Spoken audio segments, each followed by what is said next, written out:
Matt Lenihan, Boxing Social, in association with Empire Fight Store, Forged Irish Stout. We're here, Mike Coppinger.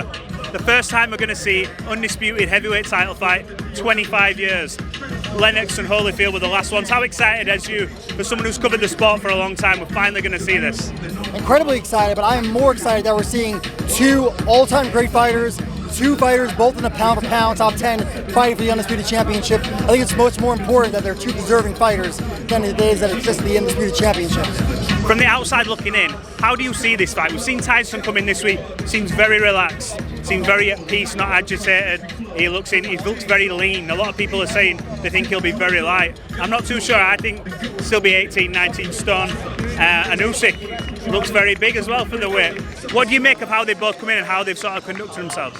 I think they're both wildly confident, very well prepared. Look, when these guys got here for a reason. They know how big this fight is. They trained harder than ever, and I think too many people are making too much of Fury's bad performance against Ngannou.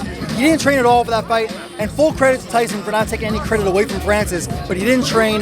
This one time he did, and I think the cut actually helped a little bit, get him more ready. So I'm looking to, and one last thing on that, you said, I think Fury is absolutely going to use big man tactics. It would be silly not to. Can I just ask you, so I was speaking to a few people about this. His family, and rightly so, are saying, look, even Shane Fury said, once this fight's done, I don't care what happens after that. He's the best of this era, regardless. He said he is. So to Gareth A. Davis, he's of the opinion, look, no, he still needs to fight Anthony Joshua to be the best of this era. Considering he's beat Vladimir Klitschko when nobody gave him a chance, he's come back from the mental health, beat Deontay Wilder, in many people's eyes 3 times, not just the twice, and yours as well. Dillian White, Chisora again, and now he's here for Usyk. So if that happens, is he the best of this era, or does he have to fight Joshua? Well, I think first, we're looking too far ahead. First, Usyk and Fury are going to fight a second time in October. Yes. So let's see what happens there.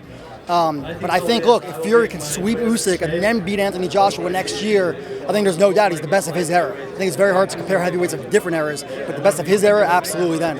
Can I just ask you, the build-up to this fight, John Fury, oh my gosh, I've never seen a fight week start like that. Well, we've seen madness before, but I turned around and heard a lot of shouting, blood everywhere. What do you make of that?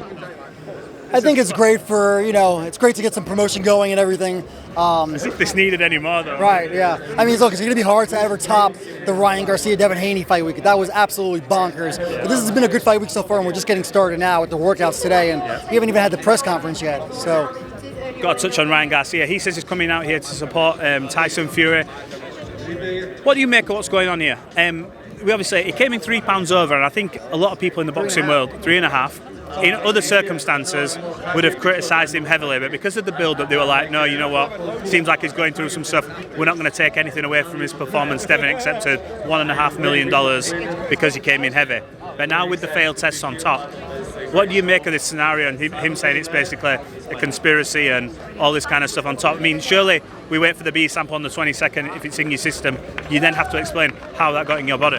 Look, I don't think there's no conspiracy here. This is science. The supplement is in his system. Well, how he got there, you have to see the B sample, like you said. We have to see what evidence they present. It's too soon to say if he's guilty or innocent, but definitely not a conspiracy. And I will also add, I am shocked by how much criticism Devin Haney's receiving. Yes, why is that? He went in at a massive disadvantage. I mean, Ryan Garcia himself said that it was a tactical advantage to fight overweight. Of course it is. He knows that, and okay, it worked out for him. But everyone's calling Devin Haney a crier. And look, Devin Haney's fought everybody. He fought even at overweight, and now he's upset. Anyone will be upset in his position. Yeah. Anybody. Yeah, I was a bit surprised.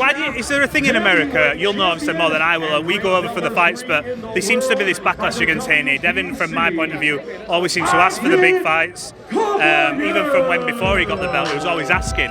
He gets the big fights, he does what he does. He accepted defeat gracefully after the fight, but I don't know how you expect him to act anything other than like he did. Yeah, look, I know Devin Haney played the heel a bit last year with the Lomachenko fight, and I think he got some bad, reaction from fans over the decision. The decision's not his fault, and I also thought he won. It was a very close fight. But Devin Haney and Ryan Garcia, for that matter, are two of the best fighters to deal with in the media. They always have time for everybody. They're great guys to deal with, and I'm surprised. Devin Haney's a great guy. Well, look, Mike, I'm going to carry on with this workout now, but appreciate you talking to Boxing Social. Hopefully we'll catch up soon. Thank you for having me.